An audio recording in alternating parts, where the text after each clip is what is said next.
இதோ அந்த புதுமை பார்த்து விட்டோம் நாங்கள்.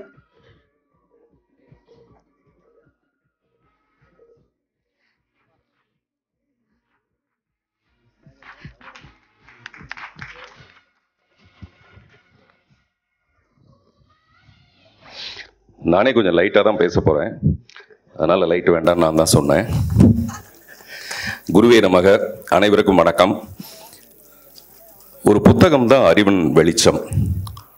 அதனால தான் வெளிச்சமான புத்தகத்தை என்னுடைய அறிவோட வெளிச்சத்துக்கு காரணமாக இருக்கிற ஒரு புத்தகமாக மட்டுமல்லாமல் ஒரு நூலகமாகவே இருக்கும் என்னுடைய குருநாதருக்கு பிறந்தநாள் வாழ்த்துக்கள். நான் இன்னைக்கு கூட ஃபேஸ்புக், ட்விட்டர்லாம் போட்டிருக்கேன். பொதுவாக நான் நிறைய பொய் சொல்லுவேன். ஞாயிற்றுக்கிழமை மட்டும் நான் பொய் சொல்கிறது கிடையாது.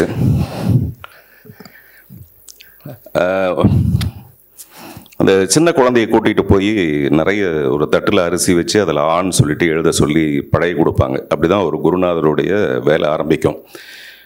ஆனால் எனக்கு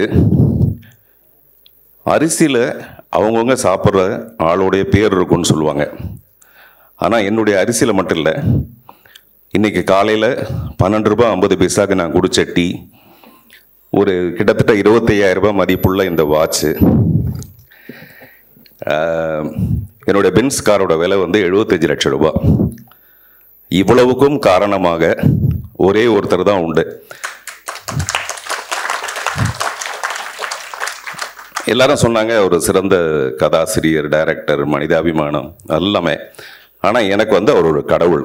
கடவுள் தானே வந்து அரிசியில் பேர் எழுத முடியும். இந்த அரிசியை அவன் சாப்பிட்லான்ட்டு. ஒரு மாலை வந்து இங்கே பூக்களாக சிதறி கிடக்கு, மேடையில் பார்த்தீங்கன்னா தெரியும். அப்படி சிதறி கடந்த என்ன ஒரு மாலையாக்குனது எங்கள் டைரக்டர். சிதறி கடந்தன்னா அப்போ எனக்கு ஏதோ சின்ன சின்ன விதமான திறமைகள் குட்டி குட்டியாக, இங்கே ஹேமமாலினி மேடம் கூட இருக்காங்க, நான் டப்பிங் பேசிகிட்டு இருந்தேன். ரேடியோவில், நாடகத்தில், தொலைக்காட்சி நாடகம், குடும்ப கட்டுப்பாடு, மதுவிலக்க பிரச்சார நாடகம், இந்த மாதிரி கண்டதை செஞ்சிட்ருப்பேன். ஆனால் காலையில் எழுந்து 15 பைசாக்கு டீக்கு வழி இருக்காது. அப்படி கண்டபடி எங்கேயோ சுற்றிட்டு இருந்தேன். என்ன இன்றைக்கி நான் இருக்கிற பொசிஷனுக்கு காரணமாக எங்கள் டைரக்டர் இருக்கார். இதோட பெரிய விஷயமா நம்ம சொல்லவே முடியாது. அவ்வளோ பெரிய விஷயம். வாழ்நாள் பூரா விளம்பரத்தெல்லாம் பார்த்தீங்கன்னா ஹார்லிக்ஸு, பூஸ்ட்டு, காம்ப்ளான் இதெல்லாம் வந்து குடித்தா குழந்தைங்க வளரும்னு சொல்லுவாங்க. இதெல்லாம் குடிக்கலைன்னா கூட குழந்தைங்க வளரும். ஆனால் குழந்தைங்க இதெல்லாம் குடிக்கலைன்னா அந்த கம்பெனி வளராது. எங்கள் டைரக்டர் வந்து அந்த குழந்தை மாதிரி. நான் பாண்டியராஜன்லாம் வந்து அந்த கம்பெனி பூஸ்ட்டு, ஹார்லிக்ஸ் மாதிரி. நாங்கள்லாம் அவர்கிட்ட வேலை செய்யாட்டியும் அவர் அவராகவே தான் இருப்பார். அவர் வேலை செஞ்சதுனால ஒரே லாபம், எங்களுக்கு தான் லாபமே தவிர அவருக்கு அதனால் எந்த விதமான லாபமும் இல்லை.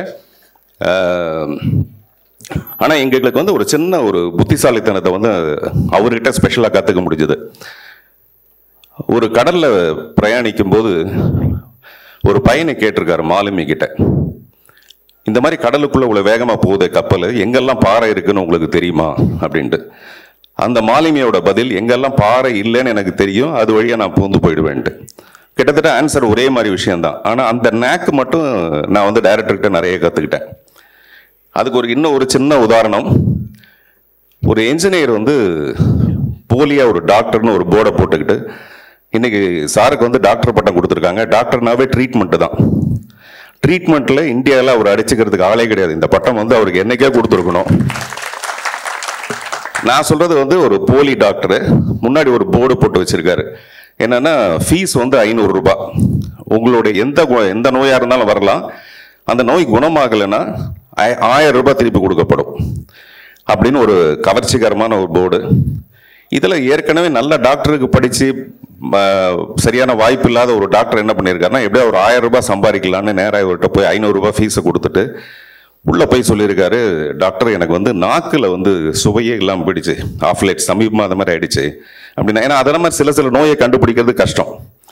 உடனே இந்த போலி டாக்டர் சொல்லியிருக்காரு, நர்ஸை பார்த்து, அவர் ஒரு நர்ஸை வச்சிருக்காருன்னா நர்ஸை வேலைக்காக வச்சிருக்காரு, வேலைக்காகவும் வச்சிருக்காரு அவர். இதெல்லாமே எங்கள் டைரக்டர்ஸை கற்றுக்கிட்டதான். ஸோ அந்த நர்ஸுக்கிட்ட சொல்லியிருக்காரு, அந்த பீரோவில் இருக்கிற 72வது நம்பர் அந்த பாட்டிலை எடுத்துட்டு வா, எடுத்துட்டு வந்து சாருடைய நாக்கில் 2 டிராப்பு அந்த திரவத்தை போடு அப்படின்னு இருக்காரு. அந்த நர்ஸ் வந்து ஸ்டைலாக நடந்து வந்து அவர் நாக்கில் வந்து 2 டிராப் போட்ட உடனே அந்த வந்தவன் சொல்லியிருக்கான், ஐயோ இது வந்து என்னங்க இது பெட்ரோல் மாதிரி இருக்குங்க, பெட்ரோலுங்க இது அப்படின்னு. உடனே அவர் சொல்லியிருக்காரு, உனக்கு நாக்கில் இருக்க ருசி சரியாக தான் இருக்கு, நீ போகலாம் அப்படின்னு சொல்லிட்டு திருப்பி அனுப்பிச்சிட்டாரு. அவன் பயங்கர கடுப்பாயிட்டான். போயிட்டு கொஞ்ச நாள் கழிச்சு திரும்பி மறுபடியும் ஒரு 500 ரூபாய் ஃபீஸ் கொடுத்துட்டு உள்ளே வந்து, டாக்டர் எனக்கு கண்ணு தெரிய மாட்டேங்குது டாக்டர் அப்படின்ட்டு இருக்கான். சாரி, அவன் வந்து எனக்கு ஞாபக மறதி ஜாஸ்தி ஆயிடுச்சு டாக்டர் அப்படின்னு இருக்கான். எனக்கு கொஞ்சம் ஞாபக மறதி ஆயிடுச்சு, எமோஷனலாக பேசும்போது ஞாபக மறதி ஆயிடுச்சு அப்படின்னோடனே அந்த டாக்டர் மறுபடியும் அந்த நர்ஸை கூப்பிட்டு, அதே நர்ஸை வச்சிருக்காரு கொஞ்ச நாளாக, கூப்பிட்டு அந்த 72ஆம் நம்பர் பாட்டில் எடுத்துட்டு வந்து சாருடைய நாக்கில் போடுமா அப்படின்னு. அவன் ரெண்டு போய், டாக்டர் அது பெட்ரோல் டாக்டர் அப்படின்னு இருக்கான். அப்போ அவன் சொல்லியிருக்காரு, உனக்கு ஞாபக சக்தி சரியாக தான் இருக்கு, நீ போகலாம் அப்படின்னு சொல்லிட்டு திருப்பி அனுப்பிச்சிட்டான். அவனுக்கு இன்னும் கடுப்பு, எப்படியாவது இந்த ஆள்கிட்ட பணத்தை வாங்கினுமேன்னு சொல்லிட்டு 3வது தடவை வந்து 500 ரூபாய் கொடுத்துட்டு உள்ள வந்து, டாக்டர் எனக்கு கண்ணு தெரிய மாட்டேங்குது டாக்டர் அப்படின்னு. இந்த டாக்டர், சாரிங்க எனக்கு வந்து உங்கள் கண்ணை வர வைக்கிற எனக்கு தெரியல, அதனால் நீங்கள் கொடுத்த பணத்தை பதிலாக 1000 ரூபாய் இருந்தாங்க அப்படின்னு சொல்லிட்டு கொடுத்துருக்கான். வாங்கி பார்த்துட்டு அது 1000 ரூபாய் இல்லை, அது 500 ரூபாய் தான் டாக்டர், அது 500 ரூபாய் தான் டாக்டர் அப்படின்னு. உங்கள் கண்ணு நல்லா தான் தெரியுது, நீங்கள் போகலாம் அப்படின்னு சொல்லி திருப்பி அனுப்பிச்சிருக்காரு.